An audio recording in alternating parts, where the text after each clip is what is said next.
Highbridge, a division of Recorded Books, presents The Girl in the Garden by Melanie Wallace. Read by Elise Arsenault. 1974. Mabel. Mabel knew before the girl came to speak with her what she'd say. That the man who hadn't so much as posed as the girl's husband hadn't returned and wasn't going to. She, Mabel, had surmised. No, she later told Iris over the phone, correcting herself. Not surmised, but known. From the moment she first saw them, that he'd already washed his hands of her. For when he got out of the car, he disregarded the girl, left her to open the passenger side door and managed to get to her feet, stand with that sleeping infant in her arms.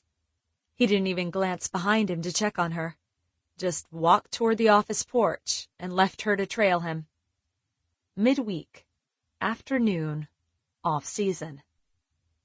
The autumn air was damp, still, the sky undulate with silken cirrus, under which Mabel had been hanging sheets on the lines between the office and the last of the cabins. 2 of those were occupied, 4 yet to be cleaned and shuttered, 3 still ready for any comers. Any, Mabel told herself, but she was nothing if not discerning about whom to rent to and whom to turn away. She'd had years of trial and error, and if the girl hadn't had that baby in her arms, despite not looking much older than a child herself, Mabel would have said, "Sorry, I'm closing up for the season." But there she was, trailing him as though shy of him as Mabel approached, wiping her hands on the bleach-stained smock she was wearing over her sweater and jeans. "Good day," she greeted them, which made the girl stop and examine the ground at her feet, as he responded by giving a nod in the direction of the office and saying, "I take it that vacancy sign is good?" He followed Mabel in, the screen door closing behind him, so that the girl had to let herself through it. She didn't stand next to him, but behind and off to one side, head bent over her child. Mabel took in her stooped posture, the bluish half-moons under her eyes, the flush that rose to her cheeks when he told Mabel that he expected she might lower the price of a cabin if they stayed a while. "How long's a while?" Mabel asked.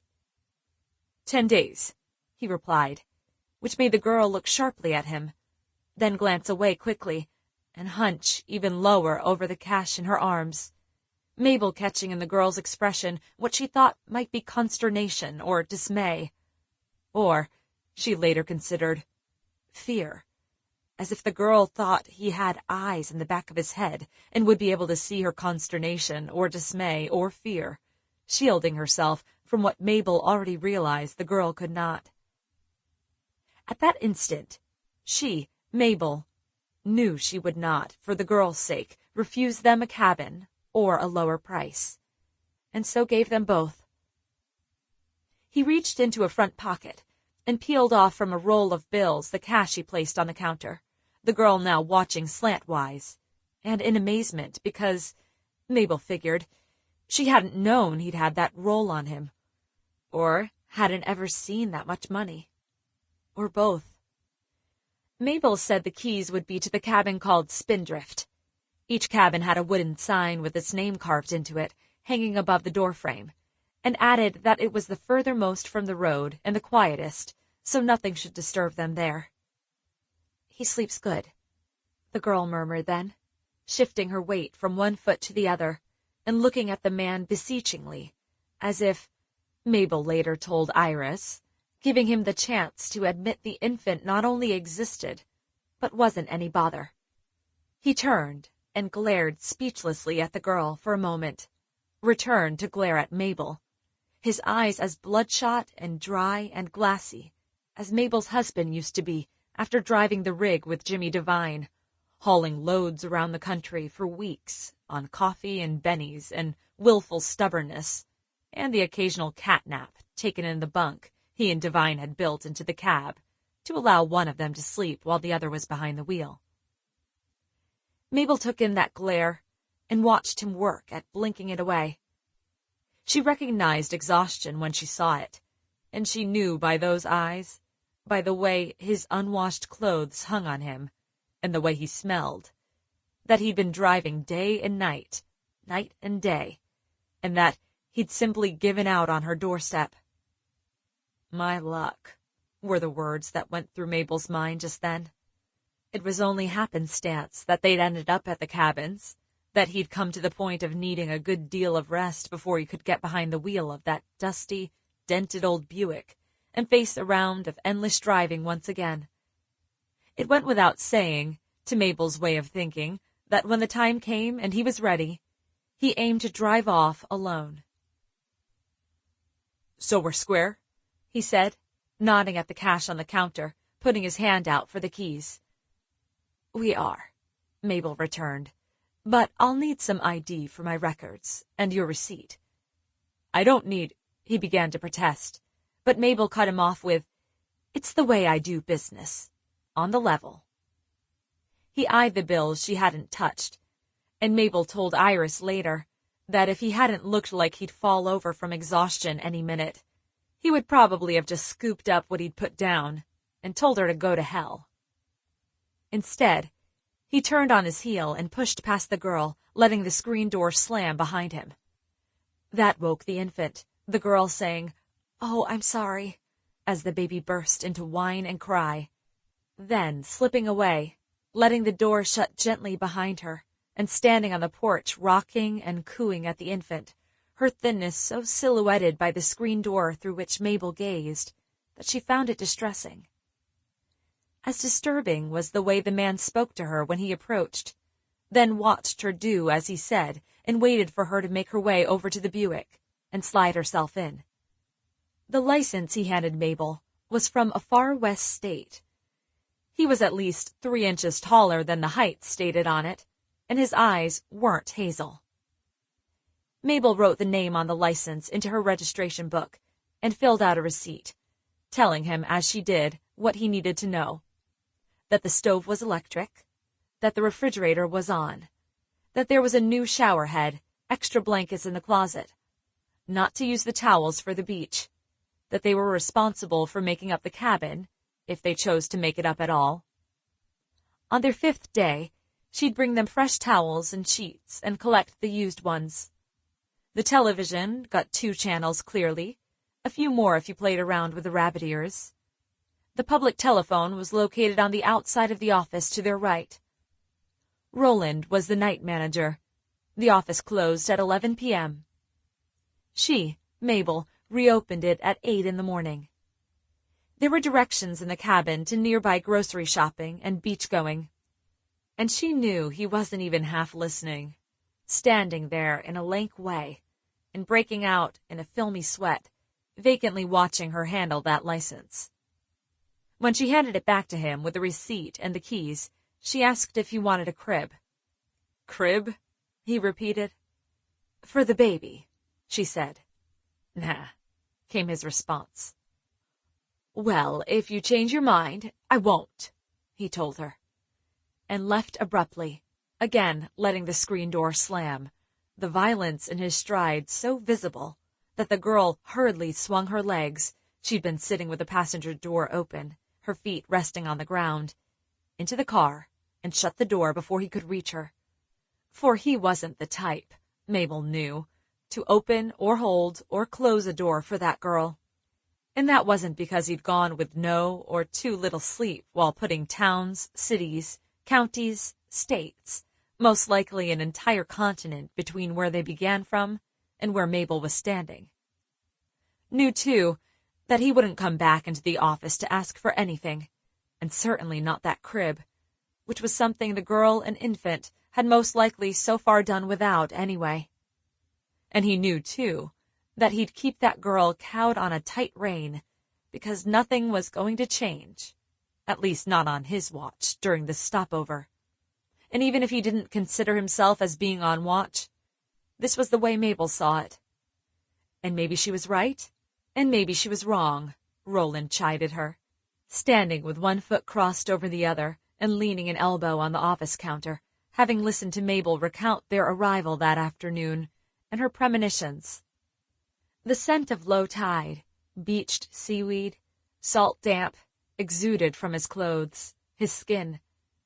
That Roland wore the aroma of the shores he walked, rain or shine, snow or sleet, every afternoon before arriving punctually at 5, as he had for 2 years, more now, since a few weeks after her husband's funeral, never failed to impress her.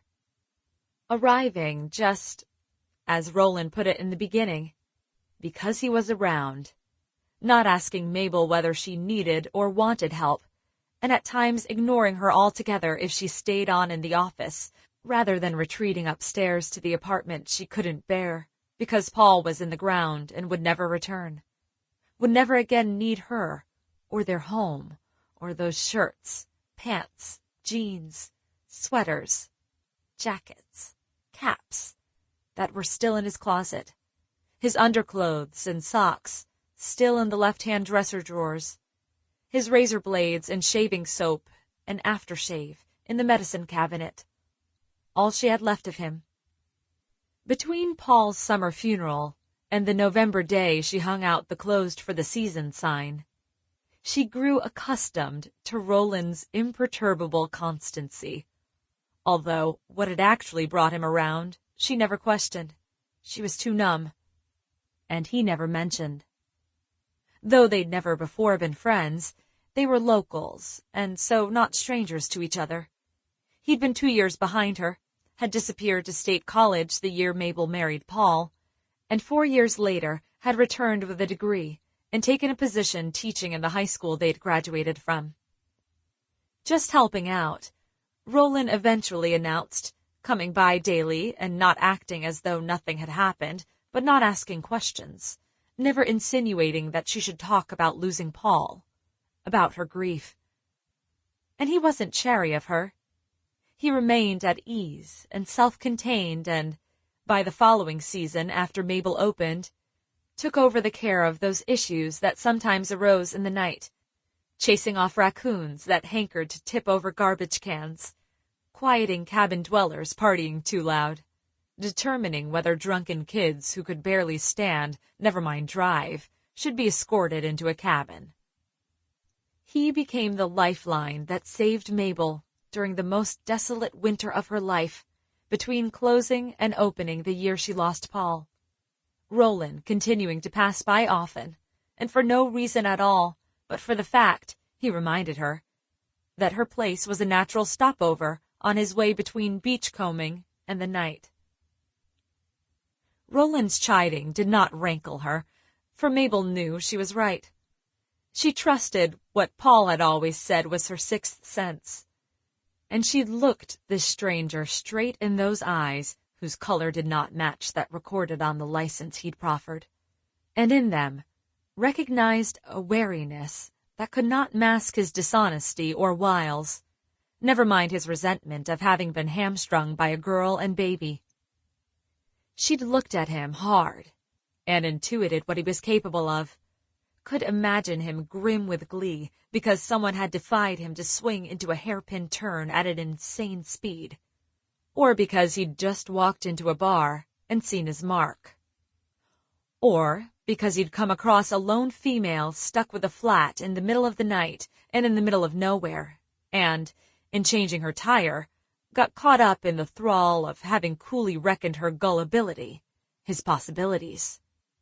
Mabel caught more than a glimpse of the person behind those eyes, saw through a man who might do anything with a calculated lassitude and cold equanimity, certainly without shame, if he thought he could get away with it, or had no other way out. And Mabel knew, she told Roland then, and later told Iris over the phone, that girl and infant would have been at what little mercy that man had left, and that by renting them a cabin, she had already given him the way out he was seeking. If she hadn't, he'd have found other lodging, and the result would be the same. Nothing persuaded Mabel to reconsider her opinion, not Roland's chiding, and not the fact that during the following days the man didn't disappear. But Mabel's sense of what was to come wasn't dispelled by what she witnessed, for by the way the girl acted it was obvious to Mabel that she feared what Mabel already knew, that he was just biding his time. There was the way the girl placed a small, frayed baby blanket on the ground in front of the cabin each morning and played with the baby, the man eventually coming to stand in the open doorway and gazing off, never approaching or joining her, the girl receiving neither nod nor grunt in response to anything she said to him, instead being met with a malicious silence and withering gaze while he studied her and that infant, as if trying to figure whether they were animal or mineral or vegetable, before then looking off, indifferent to her again, not giving a damn for the answer. The way she always trailed him with the infant in her arms, whether to the car, always letting herself in on the passenger side as he revved the Buick's engine, or to the shore on foot, passing the office with her holding the baby and carrying a bag over her shoulder, him leading the way, empty-handed, and without a backward glance. The way she was downright afraid to speak with Mabel when she encountered her at the clothesline one morning, the girl, without the infant, having draped over a line the diapers and baby clothes she must have washed and rinsed by hand. Upon Mabel's approach, she threw a furtive glance in the direction of the cabin to check that he wasn't standing in that doorway, watching and weighing what the two of them might say. Mabel told Roland that, even if she'd been blind, she wouldn't have misunderstood the girl's fear. She wasn't to speak to Mabel or to anyone, and no matter how bad things were for the girl, Mabel figured they'd worsen if she persisted in striking up a conversation. Which she didn't. Instead, she told the girl quietly as she passed her by, "There are clothespins in that hanging bag. Just help yourself," and went toward the far end of the clothesline to hang the wash she was carrying. Mabel kept her distance and her back to her as the girl pinned the garments, heard her say her thanks quietly, sensed her move off in the direction of the cabin, and found herself peering from the corner of her eye to check whether he'd opened the door and seen that Mabel and the girl had come across each other. He hadn't, but Mabel was right. He didn't want the girl to have anything to do with Mabel. For on the morning she approached the girl sitting on the ground by the infant she'd placed on that frayed baby blanket in front of the cabin, Mabel carrying a change of sheets and towels, the girl called out for him before Mabel got close. When he stepped out from the cabin, he said something that sent the girl to scooping up the infant and going back inside, him not acknowledging either her or the baby, just stonily eyeing Mabel's approach, and then saying something over his shoulder that made the girl reappear, holding the sheets and towels they'd used. She passed him and met Mabel halfway, the look on her face beseeching Mabel to let the exchange take place with nothing more than a nod. As the girl retreated, Mabel called out to him, "Everything fine?" But he only cocked his head to the side in response. And that was that. Mabel didn't have any reason to approach them again, just took note of them doing what they did every day, him standing framed in the cabin doorway, apart from the girl and infant, watching the horizon with an expressionless disregard, the girl always close on his heels with the baby in her arms and letting herself into the car, them driving off and returning, them walking past the office and crossing the road to the dunes and beach with him in the lead, and the girl carrying both the baby and bag. Until the morning he drove off alone, coming down the long drive slowly enough for the girl to walk alongside the Buick, with her fingers on the handle of his door, him looking straight ahead until they reached the road's edge, where he stopped the car for a moment, the girl bending toward his open window, until something he said made her straighten and take a step back. And then the car turned onto the road, and she watched it disappear, then stood there, rocking the child for a long time before returning to the cabin, from whence she reappeared with the baby in the late afternoon, and walked back to the road, watching in the direction he'd gone, and from which she must have expected him to reappear, standing there as long as she could without losing hope, and then crossing the road, heading to where they'd always walked in single file, and now bereft of him to follow. By the time she returned from the beach, the dunes, and made her way back to the cabin, Roland was in the office. Mabel nodded in the girl's direction and pronounced, "So, it's happened. He's gone for good." Just before the Buick pulled in. "Now, eat your words," Roland told her. The man drove down the drive the next morning, the girl again walking alongside the car and again being left behind. This time, he didn't return, and late that afternoon, Roland and Mabel watched the girl stand on the edge of the road by the drive until the dusk deepened with day's end. She walked by them in the gloom, Roland raising a hand to Mabel to stop her from going to the girl. "If she needs anything," he said, "she'll come by." But she didn't. Not that evening, and not the next day or the day after that. Instead, just played with the baby in front of the cabin during the mornings, and from time to time stood waiting at the roadside, and late each afternoon carried the baby across to the dunes and the shore, Roland still assuring Mabel that it was only a matter of time before the man returned, dumbfounding Mabel with his matter-of-fact refusal to break faith with what Mabel considered to be his illusions regarding human nature. Mabel didn't argue, just waited out the time it took for the girl to come to the only conclusion she could draw. That came 3 days after the girl and the man who'd abandoned her had overstayed their 10 days. The girl came in through the office door with the baby toward late afternoon, before Roland arrived, to tell Mabel what she later recounted to Iris she'd known from the start. "Ma'am," the girl said with as much dignity and composure as she could muster, "he hasn't returned, and isn't likely to." "It's just as well," Mabel told her, then watched as the girl collapsed into a chair and bent over her baby and wept, for the first time in many years, into her hands. She said her name was June, as though, it struck Mabel, she'd never had, or no longer had, a last name, or a need for one. "She told me she had $47 and change on her," Mabel recounted to Iris later over the phone, "and I wasn't about to send her on her way with that. Not that she had anywhere to go." Nor was Mabel about to discuss the girl's future, as her present was disastrous enough, the thought of it almost intolerable.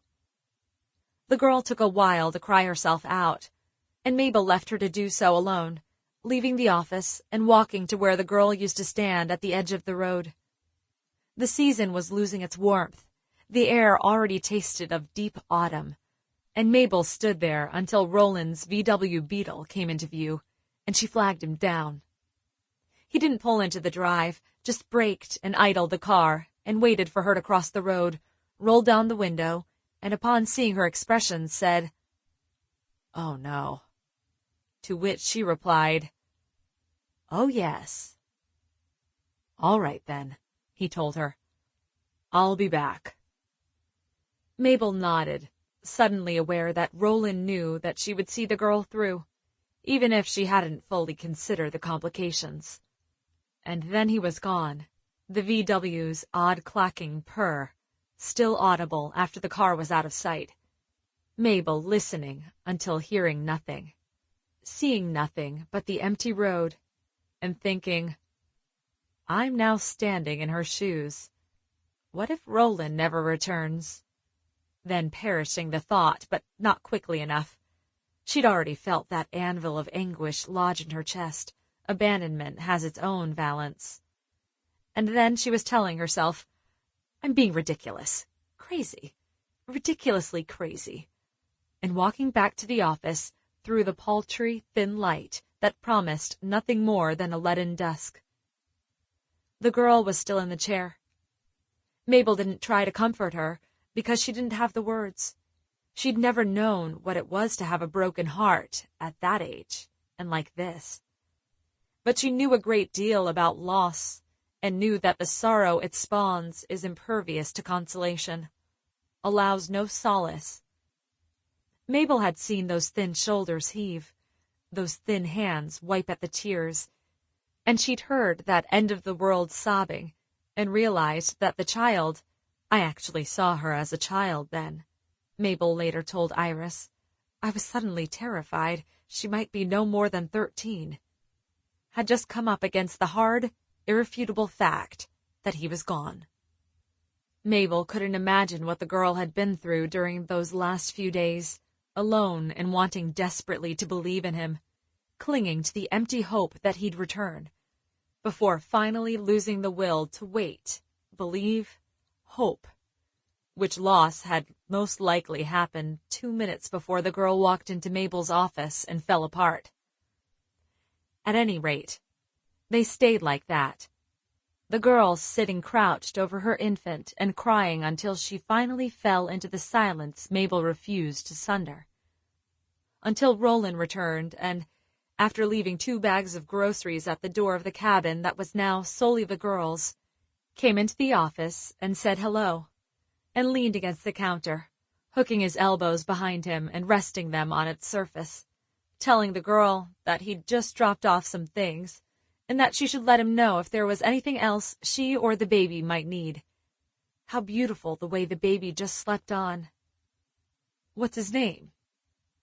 And through those glazed, cried-out eyes, the girl stared at Roland with the exhausted incredulity of someone falling endlessly through space. Then finally found her tongue and managed, "Luke. His name's Luke."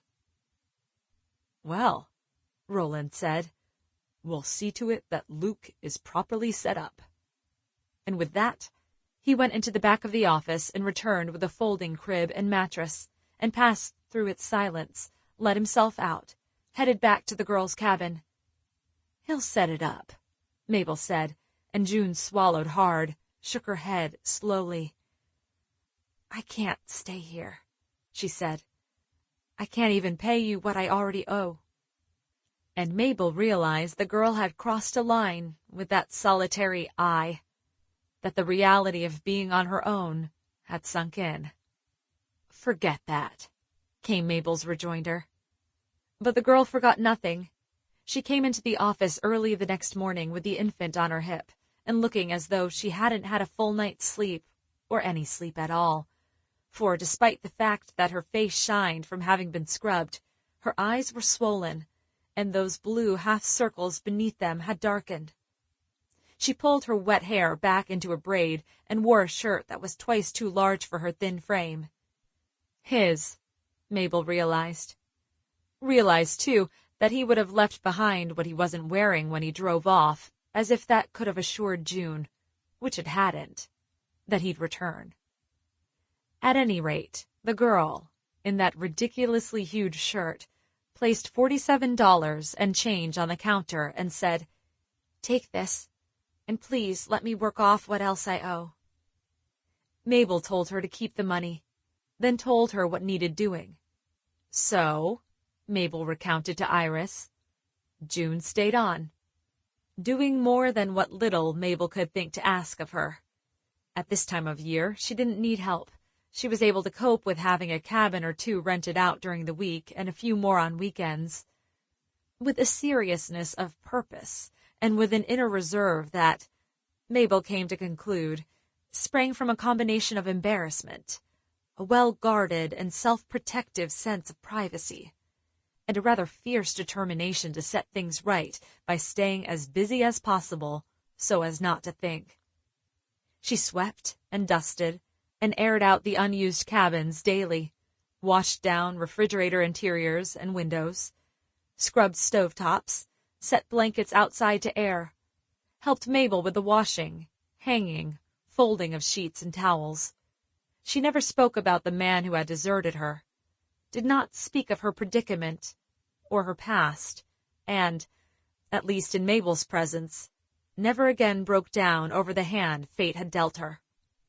But Mabel would glimpse her carrying the infant and passing by at the break of day, cutting through the autumnal morning fog that rose like an exhalation from the warm ground, wisping phantasmagorical shapes in her wake as she and the infant moved as one being, solitary.